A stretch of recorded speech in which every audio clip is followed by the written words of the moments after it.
अस्सलाम वालेकुम, कैसे हैं आप सब। तो आज हम स्टार्ट करने जा रहे हैं एक्सरसाइज 3D का क्वेश्चन नंबर 7। तो मेरे पास ये बुक 3 है जिसको हम D3 भी बोलते हैं और उसका ये अपडेटेड 7th एडिशन यानी न्यू एडिशन मेरे पास मौजूद है। तो इस न्यू एडिशन का ये चैप्टर नंबर 3 चल रहा है। मैंने इस चैप्टर के नेम से एक सेपरेट प्लेलिस्ट बना दी हुई है, उसका लिंक भी नीचे डिस्क्रिप्शन में दे दिया है ताकि आपको इस चैप्टर से रिलेटेड तमाम सोल्यूशंस एक ही जगह पर आसानी से मिल सकें। इसके अलावा आपको डिस्क्रिप्शन में मेरे सोशल अकाउंट्स के लिंक यानी मेरी फेसबुक प्रोफाइल और मेरी इंस्टाग्राम प्रोफाइल का लिंक भी मिल जाएगा। आप इन्हीं अकाउंट्स के थ्रू अपने क्वेश्चंस को, सजेशंस को मुझ तक भी पहुंचा सकते हैं। तो आइए स्टार्ट कर लेते हैं क्वेश्चन नंबर 7 को। मैंने इसकी स्टेटमेंट को नीचे नोट डाउन कर लिया है, वहीं से हम इसको रीड करेंगे, समझेंगे और सॉल्व करेंगे। आइए स्टार्ट करते हैं। तो अब आपको सामने स्क्रीन पर क्वेश्चन नंबर 7 की स्टेटमेंट लिखी हुई नजर आ रही है। मैं इसको रीड करने जा रहा हूं। यहां पे लिखा हुआ है इफ अगर p plus 3q minus 2 is equal to 0, यानी अगर p प्लस 3q माइनस 2 जो है वो इक्वल है 0 के, सो शो दैट का मतलब है आपने प्रूफ करके दिखाना है, आपने निकाल कर दिखाना है कि pq plus 27qq plus 18pq equal होगी 8 के। यानी आपको कहा जा रहा है कि अगर ये पहली वाली इक्वेशन जो है वो ट्रू है, यानी अगर ये p प्लस 3q माइनस 2 जो है वो इक्वल है 0 के, तो फिर ये बात भी ट्रू होनी चाहिए। ये बात भी आप प्रूफ करेंगे कि pq plus 27qq plus 18pq जो है वो इक्वल होगी 8 के। यानी आपने इस पहली इक्वेशन की मदद से इस दूसरी इक्वेशन को बनाकर दिखाना है। यही हमें क्वेश्चन की स्टेटमेंट में कहा गया है, या यूं भी कह सकते हैं कि आपने इस पहली इक्वेशन की मदद से प्रूव करके दिखाना है कि ये दूसरी इक्वेशन इस तरह एग्जिस्ट करती है जिस तरह यहां पर लिखी हुई है। तो शो दैट का मतलब यहां पर यही है कि आपने प्रूव करना है इस पहली इक्वेशन की मदद से कि दूसरी इक्वेशन एग्जिस्ट करती है, यानी पहली इक्वेशन को आप दूसरी इक्वेशन की फॉर्म में कन्वर्ट कर सकते हैं। तो इफ के बाद जो आपके पास इक्वेशन गिवन होती है, ये हमेशा आपके गिवन डाटा का पार्ट होती है। आपने हमेशा इसी से चीजों को स्टार्ट करना होता है और इसी की मदद से ये आप अपने क्वेश्चन को प्रूफ या आप कह लें सॉल्व कर पाते हैं। तो हमने भी अगर इस पहली इक्वेशन की मदद से इस दूसरी इक्वेशन को प्रूफ करके दिखाना है, बनाकर दिखाना है, तो हमने भी इस पहली इक्वेशन ही से चीज़ों को स्टार्ट करना है। तो आइए स्टार्ट कर लेते हैं। तो सबसे पहले हम ये वाली जो है इक्वेशन को लिखेंगे। तो हम यहाँ पे लिखेंगे एज गिवन, यानी जो चीज़ हमें गिवन है हम इसी को सबसे पहले यहाँ पर मेंशन कर रहे हैं। और हमें क्या गिवन है? हमें गिवन है कि p प्लस 3q माइनस 2 जो है वो इक्वल है किसके? 0 के। तो मैंने ये इक्वेशन यहाँ पर लिख ली। अब इस इक्वेशन को थोड़ा सा मैनेज कर लेते हैं, इसकी टर्म्स को थोड़ा सा अरेंज कर लेते हैं। आप देखिए, जो आपने चीज़ प्रूफ करवानी है, जो इक्वेशन आपने बनाकर दिखानी है, उसमें कांस्टेंट जो है वो इक्वलिटी साइन के राइट हैंड साइड पे है। तो आपके पास जो इक्वेशन लिखी हुई है इसमें कांस्टेंट यहाँ पर लेफ्ट हैंड साइड पे है। तो आप अपने कांस्टेंट को भी जो आप चीज़ प्रूफ कराना चाहते हैं उसके मुताबिक लेफ्ट हैंड साइड पर ले जाएं।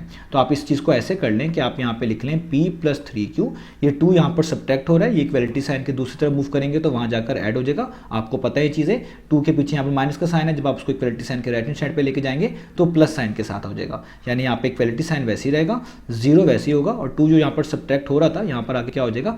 ऐड हो जाएगा। आप दोनों साइड्स पर 2 को ऐड करवा देते तो भी आपको ये चीज़ मिलती। तो अब आपके पास ये चीज़ बन जाएगी p प्लस 3q और 0 प्लस 2 कितना होता है? 2। तो यहाँ तक आपने कर लिया कि आपने निकाल लिया कि p प्लस 3q जो है वो इक्वल होता है 2 के। अब आप इस इक्वेशन का नाम रख लें, कोई भी नाम रख सकते हैं। मैंने इस इक्वेशन का रेफरेंस के तौर पे 1 जो है नाम रख लिया, इक्वेशन नंबर 1 रख लिया। अब आप देखें आपने किस तरीके से इस इक्वेशन से अपनी ये वाली इक्वेशन बना सकते हैं जो आपने प्रूफ करके दिखानी है।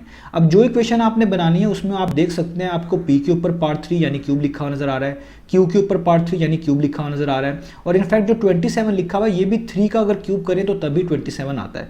तो इससे आपको एक चीज़ का अंदाजा होता है कि अगर आप इस तरह की टर्म्स बनाना चाहते हैं तो ये जो आपको इक्वेशन गिवन है जिसमें p और q है और उनके ऊपर कोई क्यूब नहीं है, तो आपको इनके ऊपर क्यूब लाना पड़ेगा। और क्यूब किस तरह ला सकते हैं आप किसी भी इक्वेशन के ऊपर? दोनों साइड्स पर क्यूब लेकर। तो आपने भी यहाँ पर यही करना है कि इस इक्वेशन के जो आपने यहाँ तक बना लिया है, जिसका नाम मैंने इक्वेशन नंबर 1 दिया हुआ है, दोनों साइड्स पर क्यूब अप्लाई कर देना है। तो यही हम करेंगे ताकि हमारी ओरिजिनल इक्वेशन जो चीज़ प्रूफ करनी है वो उस जैसी बन पाए। तो हम यहाँ पे लिखेंगे फ्रॉम इक्वेशन नंबर 1, यानी यही ऊपर इक्वेशन जो है मैं इसी को दोबारा से नीचे लिख रहा हूं कि हमें ऊपर पता है कि p प्लस 3q किसके इक्वल है? 2 के। आप इस इक्वेशन के दोनों साइड्स पर क्यूब अप्लाई कर देंगे। तो आप यहां पे लिखेंगे taking cube on both sides. और आपको पता है इक्वेशन के दोनों साइड्स पर एक जैसी पार्ट्स को अप्लाई किया जा सकता है। तो मैं अब इस इक्वेशन के दोनों साइड्स पर क्यूब अप्लाई करने जा रहा हूं। तो मैं लिखूंगा इसकी लेफ्ट हैंड साइड पे जो p प्लस 3q लिखा हुआ है इस पे भी इस तरह राउंड ब्रैकेट्स डालकर क्यूब अप्लाई कर दूंगा पार्ट 3 यानी, और 2 के ऊपर भी क्यूब अप्लाई कर दूंगा यानी पार्ट 3 अप्लाई कर दूंगा। और ऐसा क्यों कर रहा हूं? क्योंकि मैंने जो चीज़ प्रूफ करनी है उसमें टर्म्स के ऊपर पार्ट 3 आ रही है, तो यहाँ पर वो होल क्यूब अप्लाई करने के बाद ही बनाई जा सकती हैं। इसलिए मैंने अपनी गिवन इक्वेशन के दोनों तरफ होल क्यूब अप्लाई कर दिया। अब देखिए यहाँ पर लिखी हुई हैं दो टर्म्स, एक टर्म p है, एक टर्म 3q है, दोनों ऐड हो रही हैं और उनके ऊपर पार्ट 3 मौजूद है यानी होल क्यूब मौजूद है। तो आपको मैं बता चुका हूं जब भी दो टर्म्स ऐड हो रही हो राउंड ब्रैकेट्स के अंदर लिखी हो उनके ऊपर पार्ट 3 मौजूद हो तो वहां पर उस तरह की ब्रैकेट्स के अंदर जो एक्सप्रेशंस आ रही होती है उनको एक्सपेंड किया जाता है अलजेब्रिक आइडेंटिटीज की मदद से। तो यहां पर आपने एक ऐसी अलजेब्रिक आइडेंटिटी यूज करनी है जिसमें दो टर्म्स ऐड होती हो, ऊपर उसके पार्ट 3 हो, वही आपको हेल्प करेगी इस ब्रैकेट्स को एक्सपेंड करने के लिए।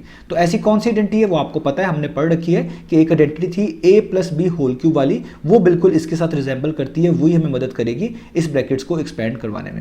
तो हम यहां पर लिख सकते हैं एज वी नो, ये चीज हमें मालूम है, ये हमने इस आइडेंटिटी को पढ़ रखा है। वो क्या है कि अगर कोई टर्म a हो, अगर कोई टर्म b हो, वो दोनों ऐड हो रही हो और उनके ऊपर इस तरह होल क्यूब मौजूद हो तो a प्लस बी का होल क्यूब इक्वल होता है a cube plus b cube plus 3ab times a plus B. इधर a से मुराद याद रखिएगा पहली टर्म होती है, b से मुराद दूसरी टर्म होती है। हमारे केस में a जो है वो एक तरह का p है और b जो है वो एक तरह का 3q है। तो देखिए p प्लस 3q का होल क्यूब एग्जैक्टली रिजेंबल करता है a प्लस बी के होल क्यूब से। तो इस आइडेंटिटी की मदद से अगर कोई भी चीज़ a प्लस बी के होल क्यूब जैसी लिखी हो, जैसे हमारे पास यहाँ पर मौजूद है, तो आप उसको इस फॉर्म में लिख सकते हैं, यानी a cube plus B cube plus 3ab into a plus B की फॉर्म में लिख सकते हैं। तो हम भी यहाँ पर यही करेंगे, हम p प्लस 3q के होल क्यूब को इस फॉर्म में लिखेंगे। अब याद रखिएगा a से मुराद क्या है p, तो यहाँ पे a क्यूब लिखा हुआ है तो आप पहले क्या लिखेंगे p क्यूब, इस तरीके से। आगे है प्लस का साइन, आगे लिखा हुआ है b क्यूब, b क्यूब का मतलब है जो दूसरी टर्म है उसका क्यूब ले लें। दूसरी टर्म क्या है 3q, आप इसका क्यूब ले लें तो आप इसको इस तरह लिख लें 3q और इसके ऊपर क्या लिख लें पार्ट 3। ये आपने b क्यूब कर लिया, यहाँ पे 3 और q दो चीजें हैं इसलिए मैंने राउंड ब्रैकेट्स का यूज कर लिया है। आगे प्लस का साइन, अब लिखें 3ab, तो 3 वैसे का वैसे ही, a का मतलब पहली टर्म जो आपके पास क्या है वो है p और वो यहाँ पे आप लिख लें p इस तरीके से, इस पे आप राउंड ब्रैकेट्स लगाना चाहे लगा लें, और b का मतलब है दूसरी टर्म जो कि 3q, वो भी आप यहाँ पे लिख लें, ये हो गया 3q। आगे आ रहा है a plus B round brackets के अंदर, तो आप राउंड ब्रैकेट्स डालें और a प्लस बी का मतलब होता है कि जो यहाँ पर पार के नीचे लिखी होती चीज़ उसी को एज इट इज लिख लें। यहाँ पे भी आप देखें 3 के नीचे a प्लस बी लिखा होता है तो यहाँ पर a प्लस बी आ रहा होता है। तो इसी तरीके से इधर पार्ट 3 के नीचे a प्लस बी का मतलब है p प्लस 3q, तो आप यहाँ पे लिख लें p प्लस 3q और इक्वल टू का साइन, ये आपने फॉर्मूला अप्लाई कर लिया, ये आइडेंटिटी अप्लाई कर ली इसकी लेफ्ट हैंड साइड पर। अब 2 का क्यूब ले लें, 2 के क्यूब का क्या मतलब है, 2 के क्यूब का मतलब होता है 2 3 टाइम्स मल्टीप्लाई हो रहा है, 2 टाइम्स 2 टाइम्स 2, तो 2 टाइम्स कितना होता है 4, 4 2 टाइम्स कितना होता है 8, तो यहाँ पर क्या आ जाएगा 2 का क्यूब 8। अब इसको फर्दर सॉल्व करें तो आप इसको लिखेंगे p क्यूब प्लस, आपको पता है जब भी कोई राउंड ब्रैकेट्स के अंदर इस तरह सिंगल टर्म लिखी हो उसके ऊपर कोई भी पार आ रही हो तो वो पार्ट जो है दोनों चीज़ों पर अलग अलग अप्लाई होती है, यानी ये पार्ट जो है 3 के ऊपर अलग से अप्लाई होगी, q पे अलग से अप्लाई होगी। तो जब 3 पे अप्लाई होगी तो ये हो जाएगा 3 का क्यूब, और 3 का क्यूब क्या होता है 3 मल्टीप्लाई बाय 3 मल्टीप्लाई बाय 3, 3 को 3 टाइम्स मल्टीप्लाई करें इस तरह, तो 3 टाइम्स 9 होता है, 9 3 टाइम्स कितना होता है 27। तो जब आप ये ब्रैकेट्स ओपन करेंगे और ये पार्ट 3 पे अप्लाई होगी तो ये तो क्या बन जाएगी 27, और जब q पे अप्लाई होगी तो जस्ट क्या आ जाएगा q क्यूब। आगे चलें प्लस का साइन, यहाँ पे ये सारी चीज़ें मल्टीप्लाई हो रही हैं तो जो मल्टीप्लाई इजीली हो सकती हैं पहले उनको कर लेते हैं। जैसे 3 और 3 इजीली मल्टीप्लाई हो सकता है, तो 3 टाइम्स कितना होता है 9, और p को q के साथ कर लें तो कितना हो जाएगा p q, क्योंकि दो डिफरेंट लेटर्स या वेरिएबल्स मल्टीप्लाई होते हैं तो उनको जस्ट इस तरह साथ मिलाकर लिख दी जाता है, यही उनकी मल्टीप्लिकेशन कहलाती है। तो इसका मतलब जब ये तीनों चीज़ें मल्टीप्लाई होंगी 3p और 3q तो फाइनल आंसर क्या आएगा 9pq, क्योंकि नंबर से कर दिया जाता है, वेरिएबल या लेटर आपस में इस तरह मल्टीप्लाई करके आगे लिख दिए जाते हैं। तो ये हो गया 9pq, और यहाँ पे जस्ट बचा p plus 3q as it is और इक्वल टू का साइन और 8। अब आप देखिए काफ़ी सारी चीज़ें आपको वैसी नज़र आ रही होंगी जो हमने अपनी इक्वेशन में प्रूव करनी थी। देखिए हमारी इक्वेशन जो थी उसमें p क्यूब और 27q क्यूब था, तो हमारे पास भी यहाँ पर देखें p क्यूब और 27q क्यूब बन चुका है। बस इशू ये है कि ये जो पूरी टर्म यहाँ पर लिखी हुई है p plus 3q round brackets के अंदर, इस तरह की कोई भी टर्म आप देख सकते हैं, आपको यहाँ पर प्रूफ में जो चीज़ आपने करनी है उस इक्वेशन में लिखी हुई नज़र नहीं आ रही, तो इसको भी आपने हटाना होगा। और वो आप कैसे हटा सकते हैं, इसकी वैल्यू पुट करके। आप यहाँ पर देखें लिखा हुआ है कि p प्लस 3q जो है वो 2 के इक्वल है, यानी कहीं पे भी p प्लस 3q लिखा हुआ है वहां पर आप क्या वैल्यू पुट कर सकते हैं 2 पुट कर सकते हैं। तो देखिए यहाँ पर p प्लस 3q लिखा हुआ है यहाँ से लेके यहाँ तक, तो आप इसकी जगह पे क्या वैल्यू पुट कर सकते हैं 2 पुट कर सकते हैं। तो आप यहाँ पे लिख लें as p plus 3q is equal to 2, ये हमें पता है किससे, फ्रॉम इक्वेशन नंबर 1, ये हमें इक्वेशन नंबर 1 से पता है, ये हमने वहाँ पे निकाला हुआ है कि p प्लस 3q किसके इक्वल होता है 2q के। तो आप भी यहाँ पर p प्लस 3q की जगह पे क्या पुट कर देंगे 2, तो बाकी चीज़ों को वैसे उतारेंगे तो ये हो जाएगा p क्यूब